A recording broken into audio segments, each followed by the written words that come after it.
Your Honor, as you know, we are here today because the defendant accepted responsibility for murdering 9-year-old Trinity Austin Smith on May 15th of 2021.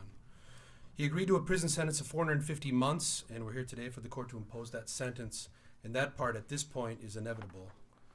But we also are here today because we will hear from Trinity's family, and Trinity's family will witness what happens in this courtroom today.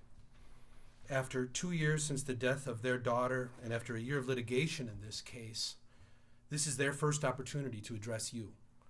And I want to ensure that they have time and space to tell you about their loss, to explain what the defendant's actions have done to them, what he has taken from them and from everyone in our community who has been affected directly and indirectly by Trinity's death.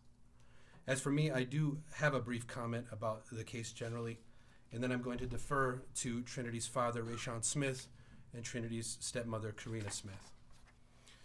When the defendant pled guilty on March 6th, he explained that he was attempting to kill a gang rival, shot at that rival, but accidentally hit Trinity and killed her. During that plea, the defendant expressed remorse and emotion, and I believe that the remorse that the defendant expressed was real. I believe that he was sincere. However, I was not comfortable with the defendant's reference to that word accident to characterize his actions, and over the past 4 months, since he pled guilty, I did decide that a brief response was appropriate. The defendant's sentence here is not simply because of an accident. It is not simply because of a coincidence or a chance, not arising merely from the circumstances that placed Trinity on that trampoline at 8:31 p.m. on May 15th of 2021. Trinity died because this defendant sought to kill a gang rival. The defendant drove his car to the rival's house, first passing in front of the house where two men sat on the porch, and then driving into the rival's back alley where the men had walked. The defendant positioned his vehicle so that the house was on his driver's side. He rolled down his car window. He drove slowly. He creeped up. He saw 3 young men standing in the backyard. He pointed his loaded firearm toward them. He sought to kill them, kill these other young men. He disregarded the fact that there were 6 children jumping on a trampoline right in front of the men, and he fired 7 shots. 7 shots. 7 shots to kill, none of which actually hit a rival. What unfolded was first terror, the terror of gunfire in a community. And then horror. As everyone fled, Trinity lay motionless on the trampoline, bleeding from the head. The defendant was no marksman. He was an 18-year-old gang member with bloodlust and a loaded gun. He did not reach his intended target. The target, the rival, was untouched. Instead, defendant's gunfire struck Trinity, the 9-year-old with absolutely no connection to him or his trifling gang rivalry. The defendant struck Trinity in the head and he killed her. It was no accident, though. It was a gang shooting. It was a gang murder. It was an intentional killing. It would have been horrible if the defendant accomplished his goal. He still would have killed a young man, an 18-year-old man, who just happened to grow up on the other side of Broadway Avenue as him.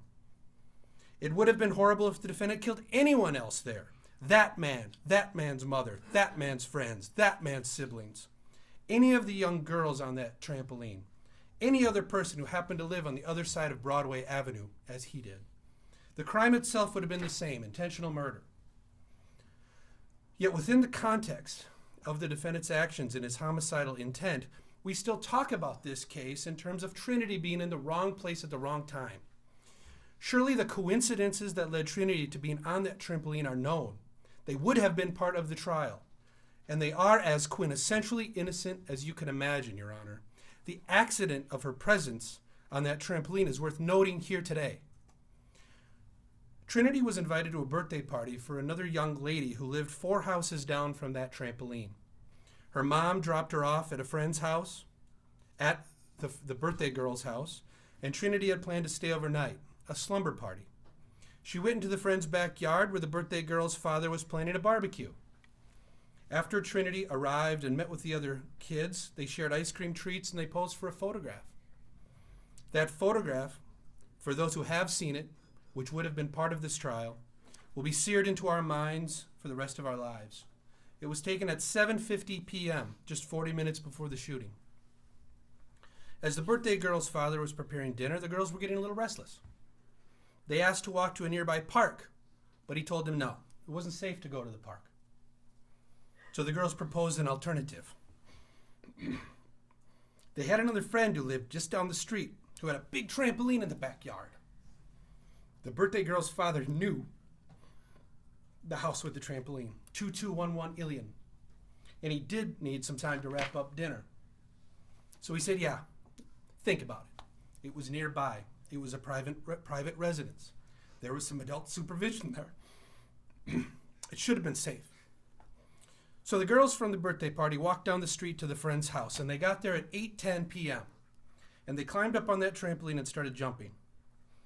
Now that friend down the street, another little girl, had siblings. She had an older brother. That brother lived at that house. That brother, for reasons that are perhaps as coincidental as Trinity's story, was the defendant's gang rival. Now the girls on the trampoline, there were 6 of them. They jumped on that trampoline for about 20 minutes. And while they jumped in the backyard, 2 young men around 18 years old sat on the porch in front of the house.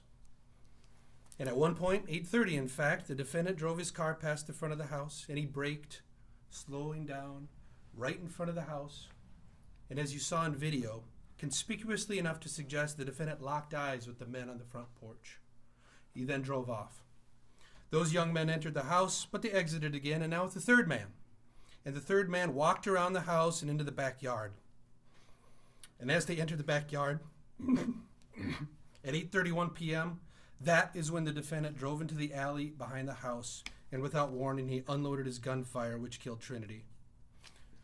That is factually how Trinity became the victim of this defendant, Dpree Robinson. Trinity's story, however, does not tell us why she was taken from us. The story of Trinity's death is not one merely of her being in the wrong place at the wrong time. The case is not like some accidental car collision in which a child died. Why did this murder happen? We are here because the defendant's participation in another variation of the same senseless, absurd, nihilistic gang rivalry that goes on every day in North Minneapolis, in which young men, not 9-year-old beautiful innocent girls, but young men with parallel promise, hopes, dreams, and needs are shot, maimed, and killed by easily accessible, high-capacity, extremely deadly firearms. And young men who are far too eager to shoot at each other. Damn the consequences. However unexpected Trinity's death was to this defendant, the state rejects any effort to characterize the defendant's conduct by merely saying that he accidentally killed Trinity, and rejects tolerating any attempt at compartmentalizing the defendant's consequence for his actions as some sort of unintended consequence. He gets no quarter here today, Your Honor. Trinity was taken from us because the defendant intentionally tried to kill someone. This was murder. This was intentional murder.